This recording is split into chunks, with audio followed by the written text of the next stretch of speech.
Du début. Vous voyez. Du début. Ouais. On ouvre bien. 1, 2. Au village sans attention, j'ai mauvaise réputation. Que je m'éloigne, je reste quoi? Je reste moi, je ne sais quoi. Je le fais pourtant de Torah. Poser des actes artistiques dans des milieux clos, dans des milieux où la solitude, dans des milieux où la souffrance peuvent se poser, apporter l'art, c'est apporter de la respiration, c'est apporter d'autres hypothèses, d'autres possibilités de continuer à marcher, à être, sans pour cela être en souffrance.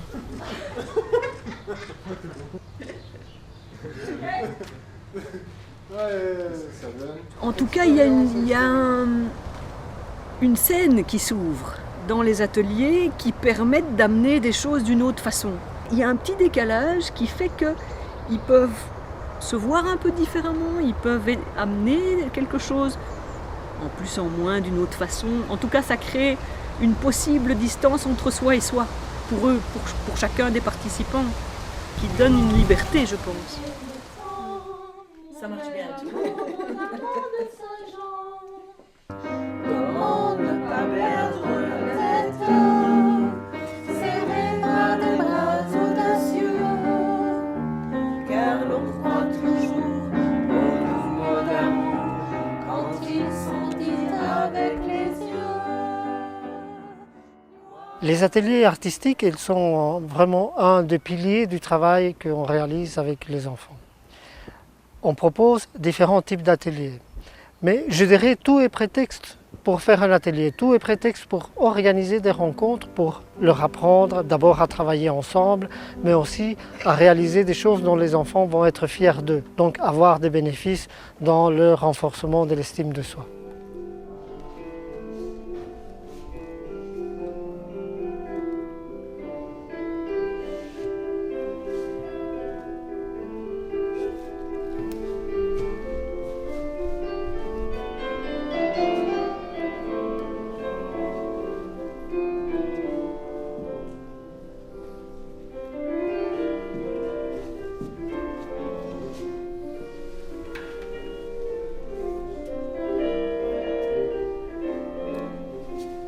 On rencontre des gens qui vivent des choses pas très faciles et qui atterrissent chez nous pour recommencer à tisser des liens et à vivre d'autres choses et à refaire du projet.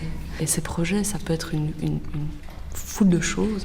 Ça peut être faire une expo, réapprendre un peu à peindre, aller au cinéma avec d'autres, mais aussi retrouver un logement, retrouver un travail, intégrer une formation. Mais ce qui nous intéresse, c'est vraiment que la personne ait vraiment envie d'être dans ce projet.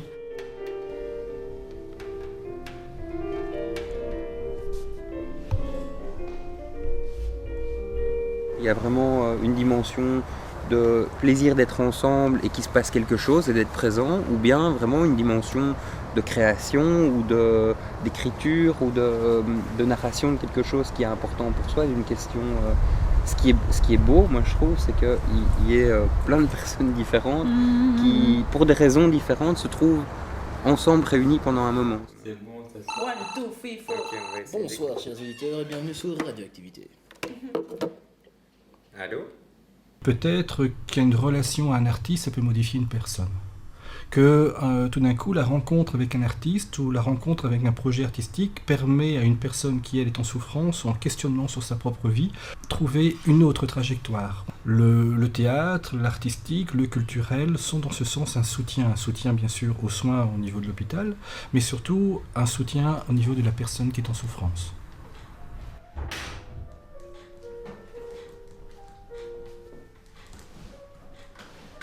On n'est pas dans le thérapeutique et on est au sein du thérapeutique. C'est d'arriver à faire comprendre cette complémentarité et de rayonner avec le plus d'authenticité, de cohérence possible.